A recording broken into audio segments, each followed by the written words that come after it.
여러분 반갑습니다. 지금 성경적인 거듭남, 물러나는 침례편에 대해서 말씀을 드리고 있는데요. 구약에 있는 침례에 대한 모형과 그림자, 또한 그 모형과 그림자를 따라서 이루신 예수님의 실체, 그리고 우리가 그 실체인 예수님께 연합하는 방법, 이렇게 성경을 지금 공부하고 있습니다. 여러분들이 이 채널을 꾸준히만 공부하신다면 성경이 여러분의 눈에 들어올 것이라고 생각을 합니다. 제가 성경 공부를 진행한 경험이 많이 있는데요. 저와 성경 공부하던 사람들이 다 시간이 지나니까 말씀을 분별하는 능력이 굉장히 많이 향상되는 것을 볼 수가 있었습니다. 사도행전 18장에 보면 아볼로 목사님이 등장하시잖아요. 그런데 이 아볼로 목사님은 학문이 많고 성경에 능한 자, 이렇게 기록되어 있습니다. 사도행전 18장 보면 그가 일찍 주의 도를 배워 열심으로 예수에 관한 것을 자세히 말하며 가르치나 요한의 세례만 알 따름이라, 이렇게 기록하고 있는데요. 이제 이 아볼로 목사님이 담대하게, 그가 회당에서 담대히 말하기를 시작하거늘, 이렇게 기록하고 있어요. 아주 담대하게 회당에서 하나님 말씀을 증거합니다. 그런데 브리스길라와 아굴라가 듣고 그를 데려다가 하나님의 도를 더 자세히 풀어 일러줍니다. 이제 아볼로 목사님은 브리스길라와 아굴라를 통해서 하나님에 대한 진리를 더 자세하게 알 수가 있었습니다. 여러분이 아시죠? 브리스길라와 아굴라는 평신도라는 거. 여러분 모두도 평신도잖아요. 여러분들이 잘못된 가르침을 걸러낼 수 있으셔야만 됩니다. 여러분들도 이 시대에 아볼로 목사님 같은 분을 만난다고 하면 그분들에게 주의 도를 자세히 풀어 가르쳐서 그가 하나님의 말씀을 바로 알 수 있도록 하는 그런 성경의 진리의 지식을 소유한 그런 분들이 모두가 되셨으면 좋겠습니다. 이 성경을 듣고 분별하고 이 성경에 대한 판단을 할 수가 없으면요, 내 영혼을 지킬 수가 없습니다.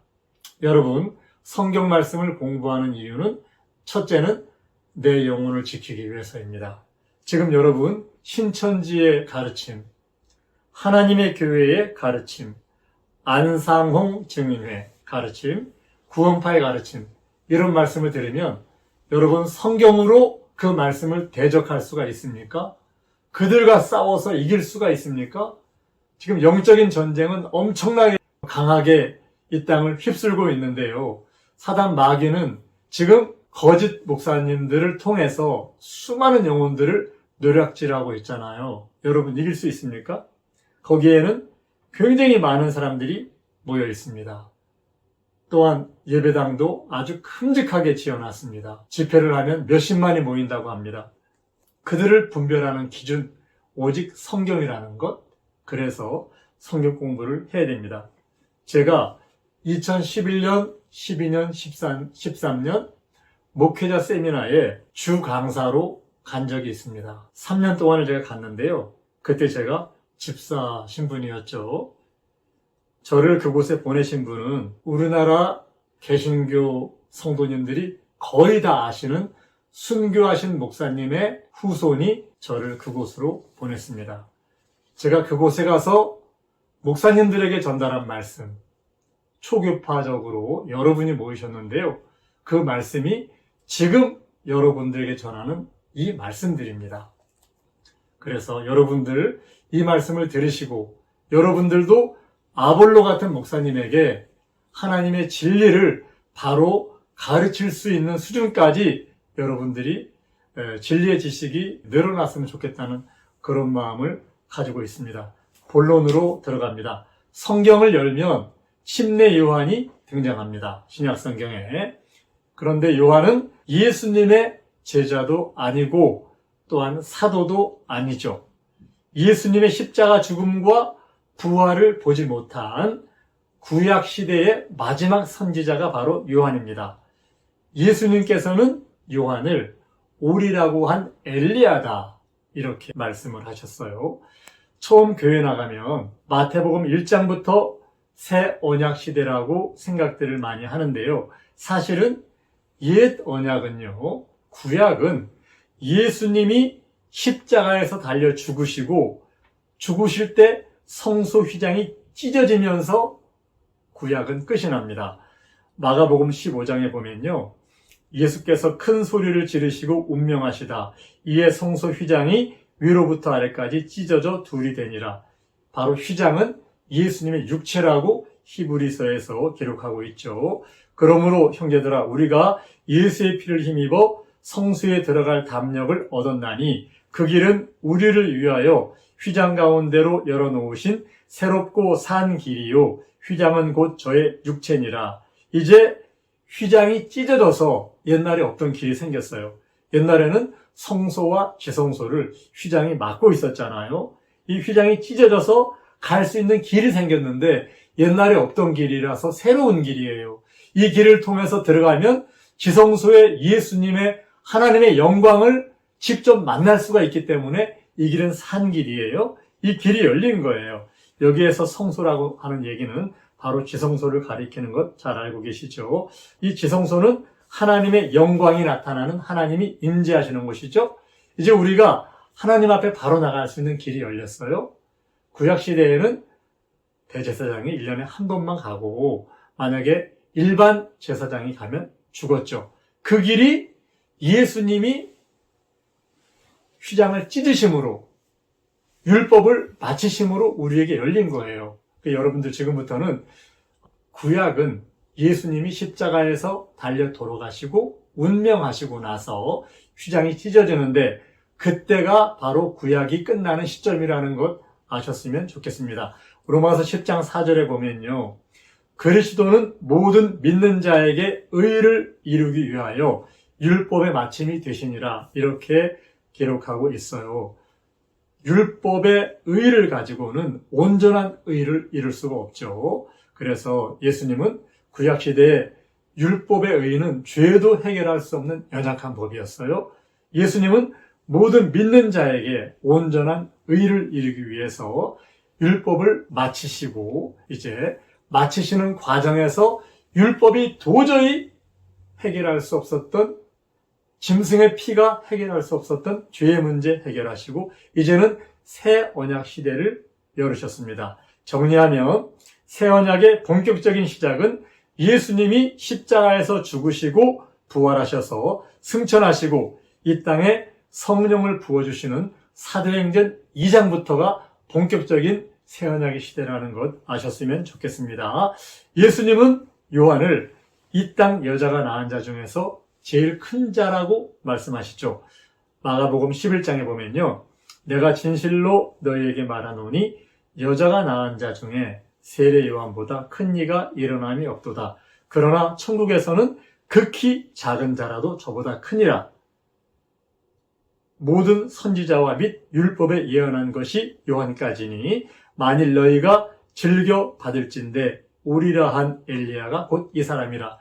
이렇게 말씀을 하시는데요.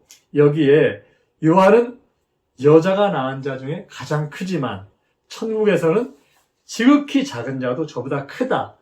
이렇게 기록하고 있는데요. 그 이유는 여러분이 잘 아실 줄을 믿는데 바로 신분 차이입니다. 요한은 율법에 속한 사람이에요.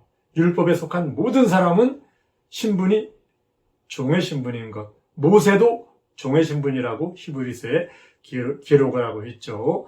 바로 이들은 모두가 종이기 때문에 천국에 들어가는 자들은 하나님의 아들들만이 들어갑니다. 하나님의 아들과 종의 신분의 차이는 말로 표현할 수가 없죠. 그래서 종 중에서 아무리 큰 요한도 천국에서 가장 작은 하나님의 아들보다 더 작을 수밖에 없는 겁니다. 지금부터 예수님께서 요한을 여자가 낳은 자 중에 제일 크다고 말씀하신 그 이유를 살펴보도록 하겠습니다.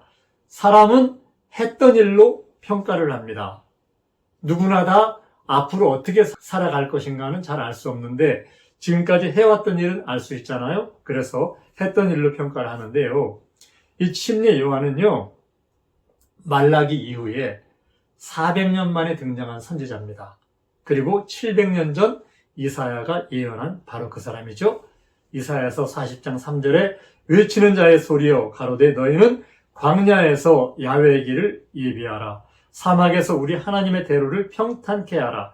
요한은 야훼의 길, 하나님의 길을 예비하러, 평탄케 하러 이 땅에 온 그런 마지막 선지자예요. 하나님은 어디나 계시는 영이신 분인데 그 하나님이 사람 가운데 육체의 장막을 지고 오시겠다고 성경은 예언하고 있죠. 그 말은 바로 우리 야훼 하나님이 사람 안에, 그리스도 안에서 오신다는 말입니다.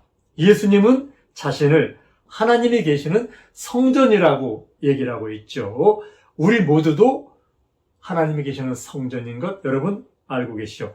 그리스도와 연합하신 하나님이 이 세상에 오시는데 그 길을 예비하라는 예언을 성취한 사람이 바로 세례 요한입니다. 야훼의 길, 사람들 안에 오시도록 마음의 길을 닦는 그 역할을 세례 요한이 했습니다. 사람들의 마음이 완악하죠. 사람들의 마음속에 우리 하나님이 오시는 길을 닦는다는 것은 성경적인 용어로는 회개란 말로 표현할 수가 있습니다. 요한의 첫 마디는 회개하라 하고 외치는 것이었죠. 마태복음 3장 보면 그때 침례 요한이 이르러 유대 광야에서 전파하여 가로되 회개하라 천국이 가까이 왔느니라 이렇게 얘기하고 있습니다. 주의 길을 예비하라 그의 첩경을 평탄케 하라 이렇게 얘기하고 있죠. 야훼께서 우리 가운데 장막을 치러 오시는데 그걸 예비시키고 그 길을 예비한 자라서 요한을 큰 자라고 합니다. 예수님은 야훼이시면서 그리스도죠. 예수님을 주와 그리스도 이렇게 얘기를 하고 있잖아요. 예수님은 하나님이 성전 삼아 계시는 메시아시죠. 이제 예수님이 그리스도이심을 증거하기 위해 침례 요한이 침례를 주는데 바로 성령이 비둘기같이 내려서 그 위에 임하는 것을 봅니다. 이 요한을 보낸 분이 내가 침례 줄 때 성령이 비둘기같이 임하면 그가 바로 앞으로 성령으로 세례 줄 사람이다. 이렇게 계시를 받았거든요. 그래서 요한은 예수님께 침례를 베풀면서 이분이 바로 메시아, 어린 양, 성령으로 침례 주실 분이라는 것을 알고 예수님을 이스라엘에게 나타냈습니다. 구약에서는요, 제사장을 세울 때 세 가지 절차가 있는데 첫 번째 절차가 물로 씻기는 것이거든요. 예수님도 이 땅에 오셔서 대제사장이 되기 위해서 제일 먼저 요한으로부터 물로 씻기심을 받으셨어요. 그리고 성령으로 하나님이 기름을 부으시고 그가 십자가에서 피 흘려서 그 몸에 피를 바름으로 대제사장이 되셨습니다. 그리스도의 앞길을 예비하라는 표현은요, 메시아가 오시는 이유는 바로 그분이 어린 양이 되기 위해서 이 땅에 오시잖아요.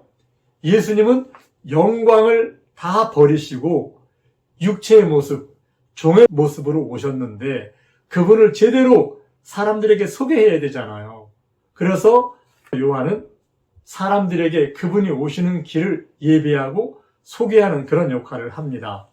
예수님의 길을 예비했다는 것은 야훼의 길과 그리스도의 길을 예비했다는 것과 동일한 말이 되겠죠.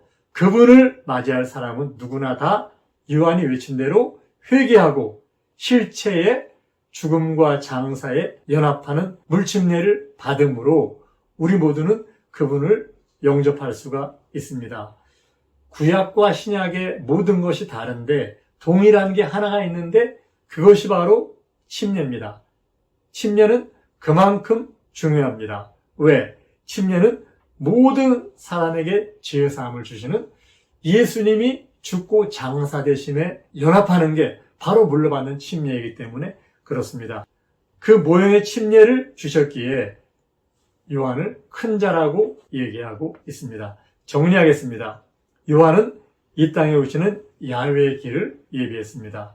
둘째, 요한은 그리스도와 연합되신 야훼께서 세상에 오시는데 그 길을 예비한다는 이사야의 예언을 실천한 선지자입니다. 셋째, 야훼께서 사람들의 마음에 오시도록 회개로 마음의 길을 닦았습니다. 넷째, 예수님은 주와 그리스도가 되신 분, 예수께서 침례받으실 때 그리스도이심을 증거하기 위해 이스라엘에 나타내기 위해 침례를 주었습니다. 다섯째, 구약의 그리스도 중에 제사장을 세우는 세 가지 중요한 모형이 있는데 물로 씻기는 모형, 이 모형을 바로 침례 요한이 실체로 완성시켰습니다. 여섯째, 요한은 예수께서 메시아로 오신 이유에 대해서 그분이 유월절 어린 양이 되기 위함임을 선포했습니다. 그래서 메시아의 길을 예비했습니다.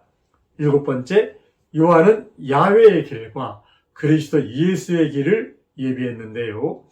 요한이 회개하라고 외친 것은 예수님께서 십자가에서 보여주실 죽음에 연합하라는 말씀이고, 요한이 준 침례는 예수님의 장사에 연합하는 최고의 표적, 그 침례의 모형, 이 모형을 나타낸 거예요. 그래서 이 요한을 가장 큰 자라고 성경은 증거하고 있습니다.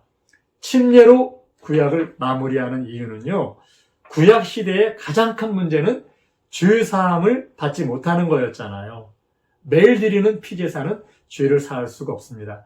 그 누구도, 아브라함도 모세도 해결하지 못한 죄 문제, 이 죄 문제를 예수님의 장사에 연합하는 침례를 통해서 해결할 수 있는 그 침례, 이 침례를 준 요한, 그래서 이 요한은 가장 큰 자로 인정을 받았습니다. 구약의 죄 문제를 완벽하게 해결하는 모형을 보여준 선지자가 바로 요한이다. 그래서 요한은 가장 큰 자다. 이렇게 성경을 이해하셨으면 좋겠습니다. 감사합니다. 성경대로